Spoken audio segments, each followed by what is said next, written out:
আসসালামু আলাইকুম। কেমন আছেন সবাই? আলহামদুলিল্লাহ, আমি তো ভালো।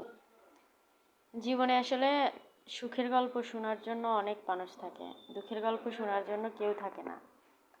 থাকে কিছু মানুষ থাকে যারা আহা উহু করুণা করার জন্য আসে, আহা উহু করার জন্য। কেন বলেন তো? মানুষকে ভালোবাসতে না পারেন, করুণা করার কি প্রয়োজন? করুণা করা মানেই তো আরেকটা মানুষকে আপনি অসম্মান করলেন। তাই একটি কথা বলতেছি আসলে সবার উদ্দেশ্যে, কখনো কারোর উপকার না করেন, অপকার করবেন না। কাউকে ভালো না বাসেন, কিন্তু তাকে কখনো করুণা করবেন না। কাউকে দান করবেন, তার বিনিময় চাইবেন না। কারণ দানের বিনিময় এটা কি জানেন? খুবই খারাপ। আপনি তো তাকে মন থেকে দান করলেন না, আপনার স্বার্থ জড়াই ছিল। আর সেই দানের সোয়াব পাওয়া যায় কিনা আমি তাও জানি না। যাক, অনেক কথা বলে ফেললাম, মনে কষ্ট নেবেন না। আসলে একটা খারাপ লাগা থেকে এই কথাটা চলে আসলো। তো ভালো থাকবেন সবাই, আল্লাহ হাফেজ।